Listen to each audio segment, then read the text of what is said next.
They're not warning you, because if they did, you'd riot. The United States isn't trying to pay down its $37 trillion in debt.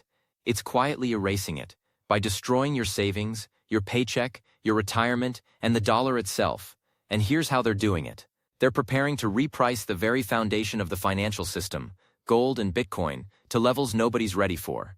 We're talking gold at $20,000 an ounce, Bitcoin at $1 million per coin. That's not speculation, that's arithmetic. Because $37 trillion in debt can't be taxed away, it can't be grown out of, it can't be defaulted on. It can only be vaporized by devaluing the dollar and inflating the assets the government already owns. In 2025 alone, the U.S. asset added $2.8 trillion in new debt. Interest payments hit $1.2 trillion a year, more than the defense budget. By 2027, that number will hit $1.8 trillion or 7% of GDP just to pay interest. That's not sustainable. That's terminal. So the plan is simple. Change the price of money. Reprice gold. Reprice Bitcoin. Devalue the dollar. And transfer trillions in debt into thin air. While your cash evaporates. While your bonds go to zero. While your Social Security check buys you cat food. This isn't theory. This is a monetary extinction event, and it's already started. Let me show you how it works, step by step. 10. The secret weapon. Fed now isn't about convenience. It's about control. You've probably heard about FedNow. Marketed as a faster payment system, real-time transfers, instant settlements, seamless banking. But let me tell you what nobody's saying. FedNow isn't just about moving money quicker. It's about creating the infrastructure for a programmable dollar. A dollar the government can track, trace, throttle, and reprogram at will. Think that's an exaggeration? Let me show you the facts. FedNow launched in July 2023. The public rollout was subtle, but over 400 financial institutions signed on within the first year. Why the sudden rush? Because FedNow is the test bed for the U.S. Central Bank Digital Currency (CBDC). Don't take my word for it. Read the Federal Reserve's own papers. In Money and Payments, the U.S. dollar in the age of digital transformation. January 2022, the Fed outlined how a digital dollar could be programmable, allowing for expiration dates, restrictions on spending, even location-based controls. Sounds dystopian? It's already happening in China. Their digital yuan limits how long you can hold it. If you don't spend it in time, it vanishes. And now the U.S. has the rails to do the same. FedNow isn't a public tool. It's a government switchboard. It's the prelude to a system where money isn't yours. It's access granted by the state. And why is this relevant to erasing debt? Simple. If you want to force everyone into a financial reset, into new currency pricing, new asset standards, new valuation models, you need a system that can enforce it instantly. You need programmable money. That's what FedNow delivers. Once the reset kicks in, Bitcoin at $1 million, gold at $20,000, they'll need to harmonize prices, distribute digital compensation credits for inflation, maybe issue stimulus payments to pacify the masses. And what tool will they use? FedNow. It's the skeleton key. It's how they transition from passive theft to active enforcement. And if you think this is theory, explain why the White House released the executive order on ensuring responsible development of digital assets in March 2022, the first domino. This isn't convenience, it's conditioning. They're preparing to destroy the purchasing power of your dollars and issue you programmable replacements. Welcome to the controlled demolition of the old system. You're not being upgraded. You're being corralled. 9. The false flag of dollar strength. Why a strong dollar is the most dangerous lie on earth. Turn on CNBC. Read Bloomberg.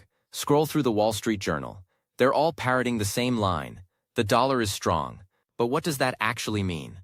Strong compared to what? The yen? The euro? That's like saying your rowboat isn't sinking as fast as the others in a hurricane. The dollar is only strong in relative terms. But in absolute terms, it's collapsing. And that's exactly what Washington wants. Let me show you the con. The DXY US dollar index measures the dollar's strength against a basket of other fiat currencies. When Japan prints more yen, the dollar looks strong. When the EU cuts rates, the dollar rallies. But what do all these currencies have in common? They're all depreciating. They're all being inflated to oblivion. So when they tell you the dollar is strong, what they're really saying is it's losing value slightly slower than the others. That's not strength, that's death in slow motion. Now here's the key. This illusion of strength gives the government cover. It lets them inflate quietly. It lets them destroy purchasing power, while the average American cheers the resilient dollar. But ask yourself, is your grocery bill lower? Is your rent going down? Are your savings buying more? Of course not, because real strength isn't measured in Forex charts. It's measured in purchasing power, and that's vanishing. Since 2000, the dollar has lost over 40% of its purchasing power. Since 1971, it's lost over 90%. But here's the trick. The government doesn't need the dollar to crash overnight. It needs a slow bleed, masked by strength in nominal terms.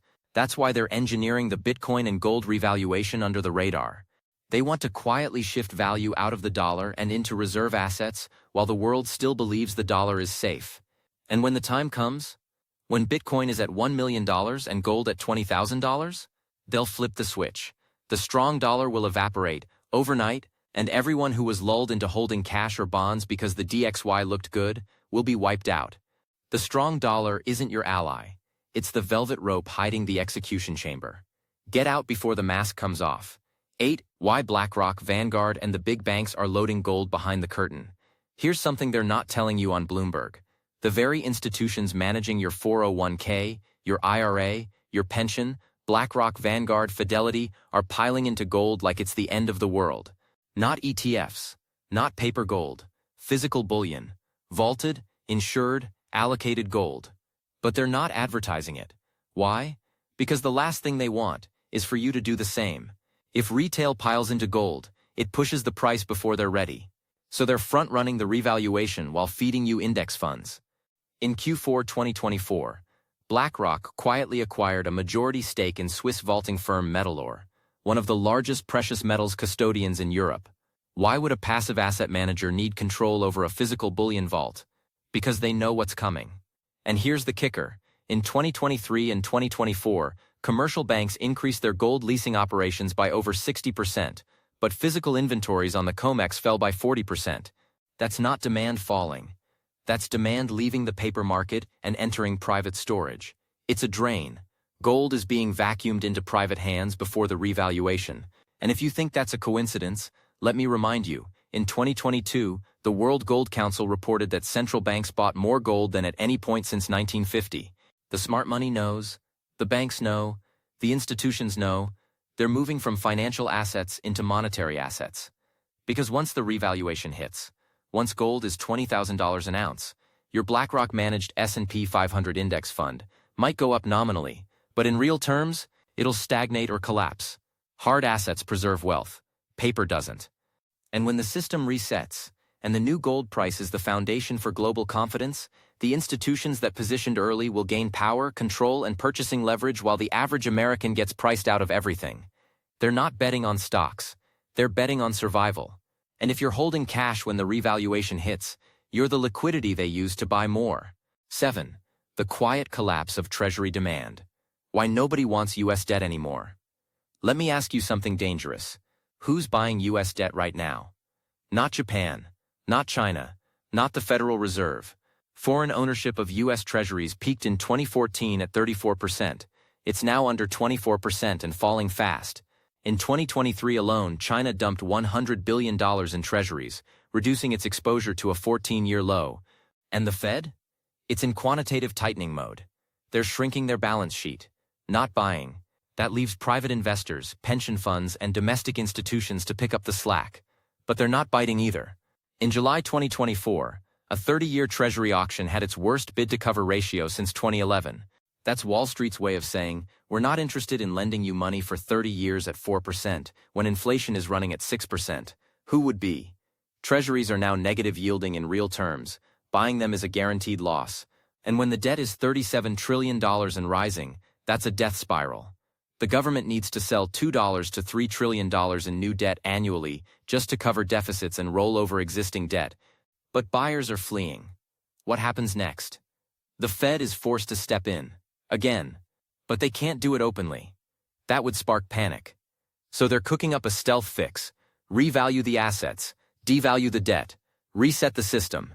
Because in this environment, the only thing worse than defaulting on debt is admitting that nobody wants to fund it anymore. A revaluation lets them sidestep that embarrassment. They don't default, They rebalance. Gold and Bitcoin suddenly become reserve pillars. The dollar is devalued, and treasuries, well, they're still paid in full. Technically. But in reality, they're worth 60% less. That's the magic trick. And that's why nobody wants US debt anymore. Because it's not a safe haven. It's a time bomb, wrapped in red, white, and blue paper. 6. The coming bank consolidation. Why your local bank is about to die by design. Here's what nobody's warning you about. Your bank is about to vanish. Not because of bankruptcy, but because of planned coordinated consolidation. Community banks, credit unions, regional banks, they're being starved. Starved of deposits, starved of trust, starved of regulatory breathing room. In 2023 alone, over 60 regional banks merged or were absorbed, the most since the aftermath of the 2008 crisis. But this isn't market-driven. This is policy-engineered. The Basel III endgame, the new liquidity coverage ratios, the centralization of FedNow, all of it is designed to funnel financial activity away from thousands of local institutions into 6 megabanks that will serve as the enforcement arms of the coming reset. JP Morgan, Bank of America, Citi, Wells Fargo, Goldman Sachs, and Morgan Stanley. They're not just banks anymore. They're quasi-governmental instruments. And when the dollar is reprogrammed, when gold and Bitcoin are revalued, these are the only institutions that will get direct access to the Fed's reset rails.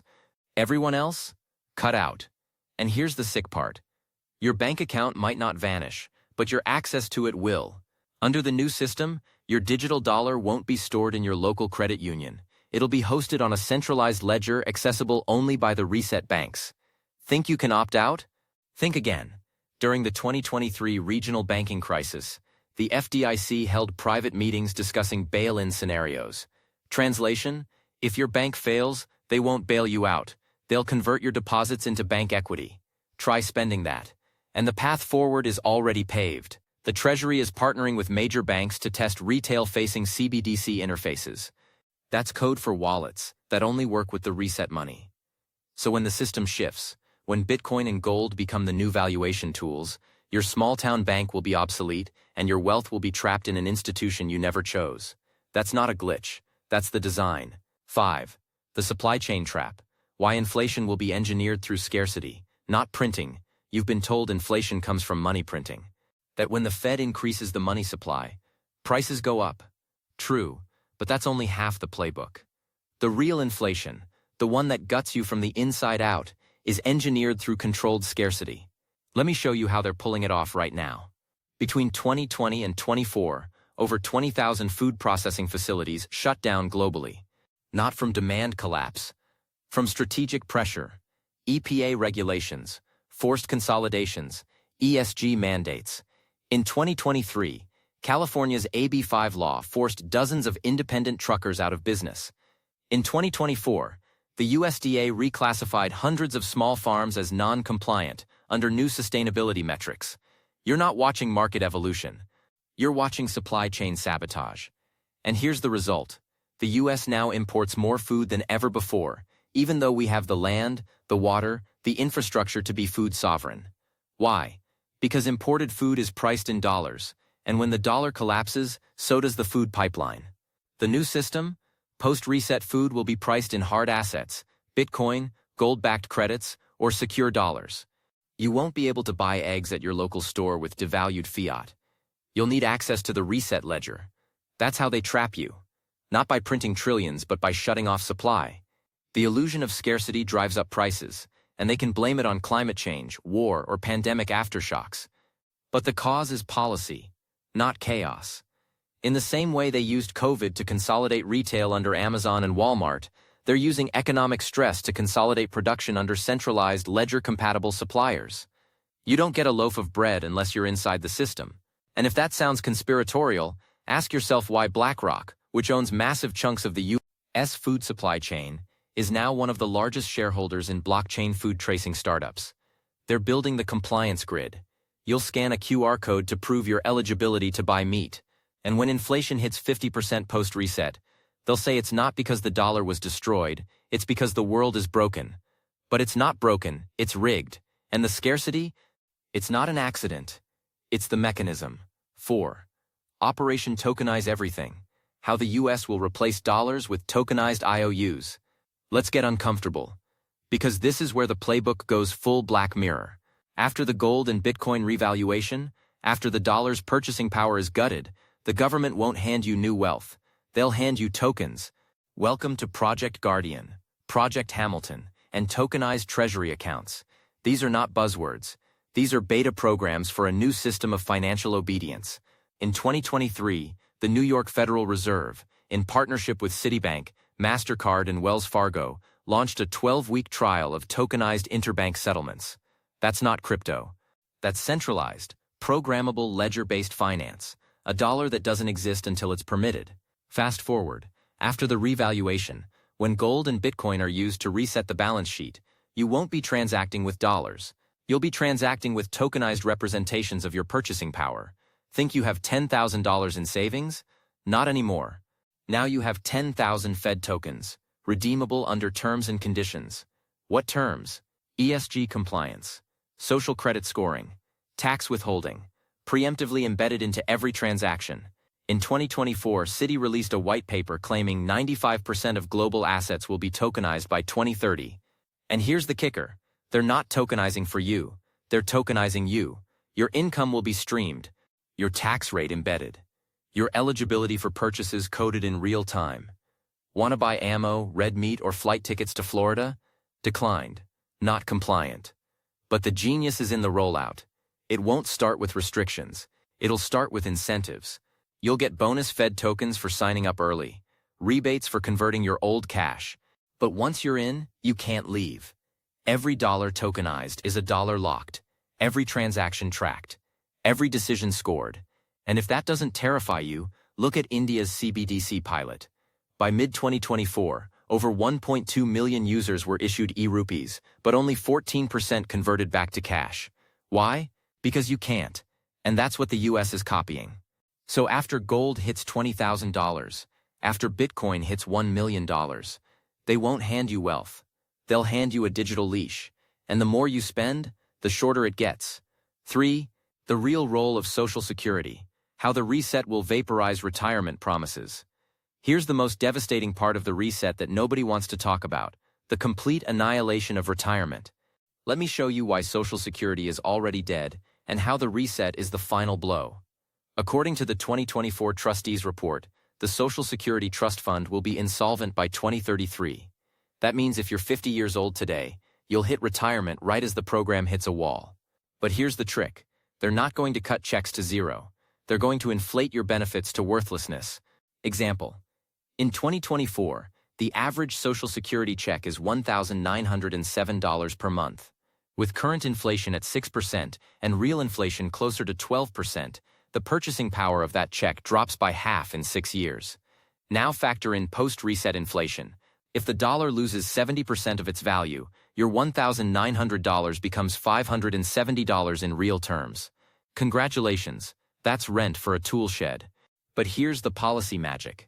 They'll claim they didn't cut benefits. The number on the check stays the same. It's just that bread costs $12 and gas is $9. That's how the government defaults without defaulting. But it gets worse. The Social Security Administration is now piloting digital disbursement systems. Not direct deposit, digital wallets. In 2024, they partnered with Green Dot and JP Morgan to trial programmable benefit cards. This is how they force retirees into the reset system. Your retirement will be issued in Fed tokens with spending restrictions. Want to use your check at a farmer's market or on gold? Nope. Approved merchants only. And the value? It'll fluctuate, pegged to the new reserve ledger, tied to carbon credits. You'll be paid in promises, not purchasing power. Meanwhile, the real assets, Bitcoin, gold, commodities, will be priced out of reach. You'll be locked out of the appreciation, stuck in a fixed income system where cost of living adjustments are fiction. They won't cancel retirement. They'll let you keep it as a poverty program. And when 70 million Americans wake up to this betrayal, it'll be too late. The trap will already be sealed. 2. The weaponization of the credit score. How FICO will be used to enforce compliance in the new financial order. Let's talk about something deceptively boring that's about to become terrifying. Your credit score. You've always thought of it as a financial report card. Pay on time, don't max out cards, and you're golden. But in the new system, your FICO score becomes a weapon. In 2024, The Fair Isaac Corporation began integrating alternative data into credit models, rental history, utility payments, even subscription activity. Sounds harmless, right? Wrong. Because what's next is behavior tracking. JP Morgan and Experian are piloting systems to embed transactional ethics into lending decisions. What does that mean? It means your credit score will reflect what you buy, not just whether you pay. Buy organic? Good. Buy ammo? Bad. Shop at Whole Foods? Good. Shop at a gun show? Watch your score drop. And this isn't hypothetical. In May 2024, the World Economic Forum published a white paper proposing ethical credit systems to align consumer behavior with environmental and social goals. Translation: your credit worthiness becomes your obedience rating. And after the reset, when the dollar is devalued and the new token system is online, your credit score will determine access. Not just to loans, to money itself. A low score will limit your spending. A flagged transaction will lock your wallet. And because the Fed's new digital currency is programmable, it's not the bank declining you, it's the algorithm. The excuse will be fraud prevention. But the truth? It's control. You'll be incentivized to conform or be denied financial access. And don't think you can game the system. In 2024, Visa filed a patent for a transaction analysis engine that uses AI to predict intent based on past behavior. They don't just see what you buy, they see what you're about to buy. And after the reset, that prediction becomes policy. Step out of line, and you're locked out. The new financial system won't just be a currency reset. It will be a compliance regime. And FICO, that's the enforcement arm. The end game. They're not trying to save the dollar, they're trying to replace it. Let's finish this part with the real red pill. They're not trying to save the dollar. They're trying to replace it with a fully digital, fully surveilled, fully controlled monetary unit that they can inflate, delete, or geofence at will. Think that sounds dramatic? Then why is every global institution pushing toward a unified ledger monetary system? In 2023, the Bank for International Settlements proposed a global settlement platform integrating central banks, commercial banks, and stablecoin networks into a single programmable ledger. The BIS called it the Unified Ledger. The IMF followed suit, proposing a global CBDC interoperability framework. And the US, through Project Cedar and FedNow, they're already plugged in. Here's how the reset works. First, devalue the dollar through inflation. Second, revalue gold and Bitcoin as new reserve benchmarks. Third, introduce the replacement, the Fed unit, a new digital dollar pegged to a basket of hard assets and behavior compliance metrics. It's not money, it's access. You won't earn it, you'll be issued it. And your freedom to spend, save, or transfer will be conditional. And the name of the game? Reset with plausible deniability. The dollar never dies. It just becomes the skin suit for something else. But the purchasing power is gone. The independence is gone. The privacy is gone. And the debt? It's gone too, vaporized through revaluation and enforced conversion. This is the final goal. Not a better system, not a fairer system, but a controlled demolition of everything that used to mean economic freedom. The dollar isn't being saved. It's being used one last time to lull you into compliance before it's replaced by chains. Now you know, the U.S. government isn't saving the economy, it's sacrificing it to save itself. They're not paying off $37 trillion in debt. They're detonating it. Through inflation, manipulation, and engineered collapse. They're revaluing the assets they control, Bitcoin, gold, and devaluing the one thing you control, your money. You were never meant to see this. The laws were passed quietly. The executive orders were buried in bureaucracy. The narrative was sold with smiling economists and patriotic soundbites. But behind the curtain, they're pulling off the greatest financial reset in American history. And they're using your purchasing power as the fuel. You have two choices. Stay in cash, hold bonds, trust the system, and watch your wealth vaporize in real time. Or move now into gold, into Bitcoin, into hard assets, into anything that doesn't melt when the dollar burns. This reset isn't coming someday. It's already begun. The question is no longer if, it's how much will you lose before you act. Because once the revaluation hits, once the dollar is gutted and the rules are rewritten, it's over. No do-overs, no bailouts, no warnings, just silence, and then compliance. Choose now, or be chosen for.